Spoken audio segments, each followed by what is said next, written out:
and welcome to another review video with me, Lyns, and today I'm going to be reviewing and discussing the 1981 sequel, Halloween 2.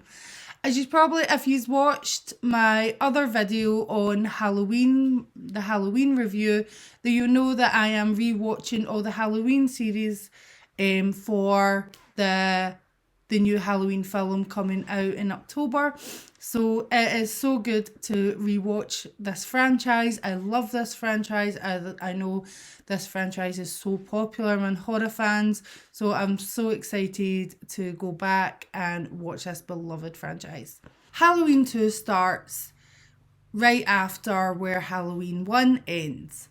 So Laurie has been rushed to the hospital due to her wounds after being attacked by Michael. Dr. Loomis and the police are on this wild goose chase, trying to gun him down, trying to kill him, and it is a crazy ride. So yeah, basically it's mostly set in the hospital. Michael comes into the hospital trying to find and kill Laurie once and for all, and all hell breaks loose basically. What I love about Halloween 2 is I love the gore.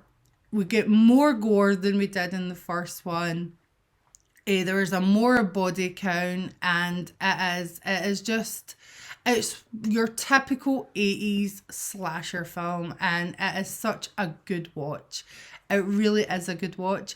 And I did have a few problems with it. Like, I think it's because of how much I love the original, like the first one. I love it and adore it.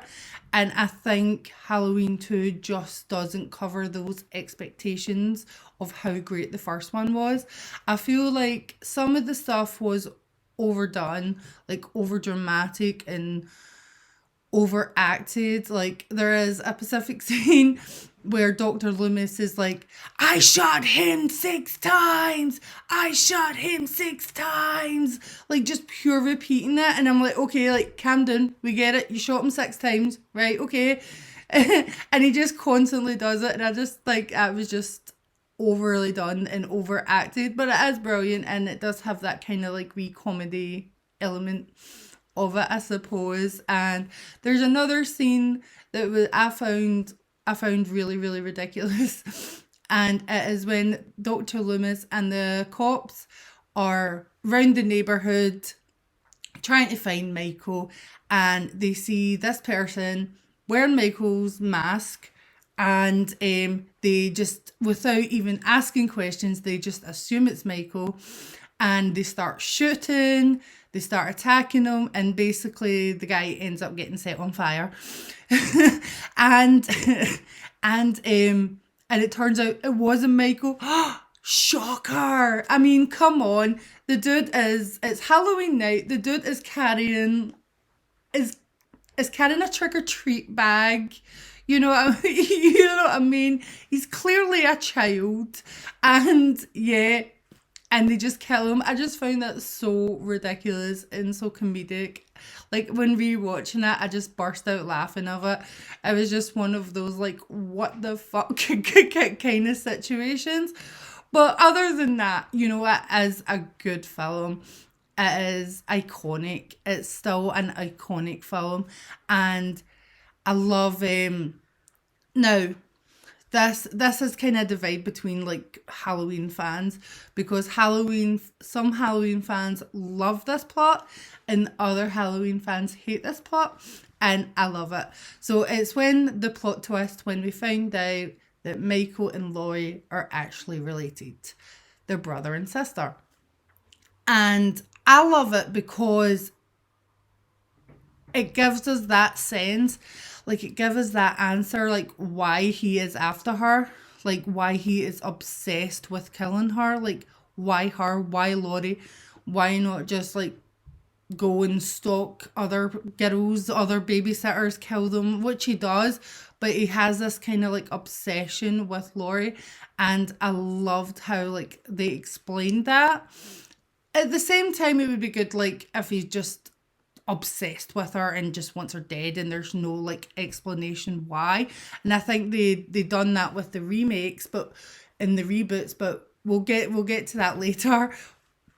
But what I liked about this is the explanation of why he wants her dead, and I was totally there for it. I was like, yes! I was like, kill your sister! Well, kind of shows my morbid personality there.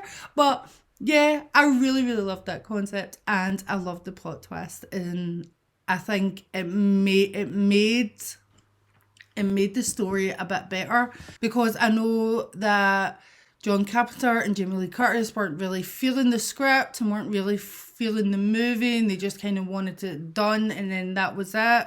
Because I know Jamie Lee Curtis was kind of doing other projects, and she was trying to get away from like the horror thing and start doing other things.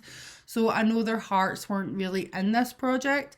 So, and you can kind of tell when you're watching it. See, like from comparing it to the first one to the second one, you can kind of tell.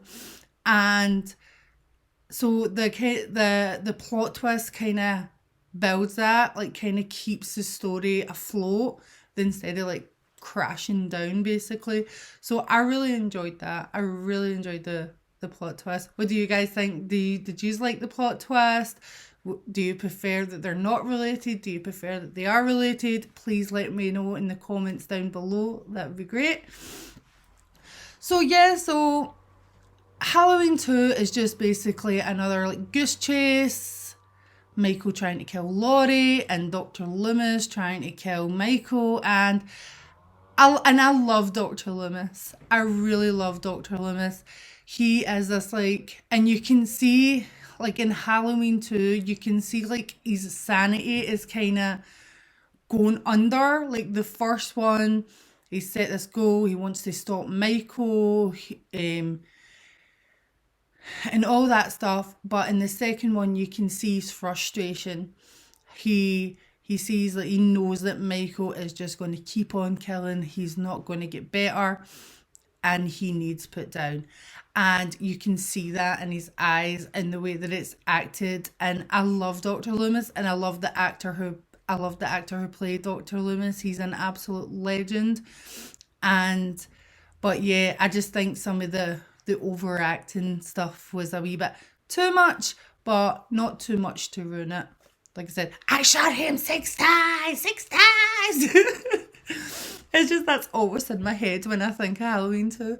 But yeah, overall, as a good film, like I said, the gore was a lot better in Halloween 2 than it was in the first one. There's much more of a body count, the more interesting deaths as well. Like the hot tub. Is it a hot tub? Is it a hot tub? I think it's like a hot tub scene, and I don't understand why there's a hot tub in a hospital, but oh well. But there's like this hot tub scene, and they get murdered, and it's I think it was a creative death, and I really, really enjoyed that death.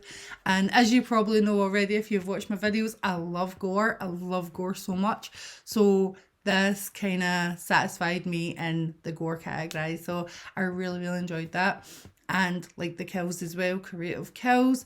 The only things I really didn't like, because I know there was a lot of reshoots and a lot of deleted scenes, and they had to reshoot a lot of stuff as well. So some of like the dialogue and some of the scenes didn't make sense.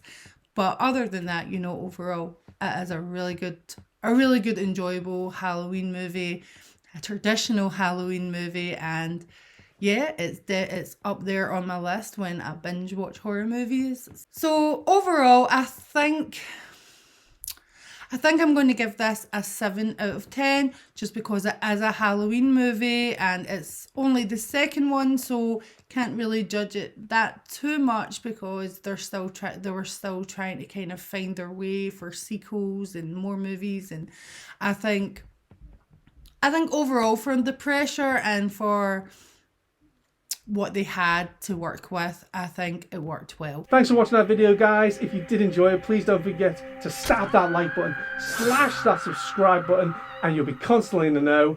If you want to see any more of our amazing content, go to www.hellhoundmagazine.com. You can also follow us on Instagram and Twitter. Links are in the description below, as well as the icons along here. That's really it, guys. We always appreciate your love and support. And until next time, stay safe, stay sane, and we'll see you soon.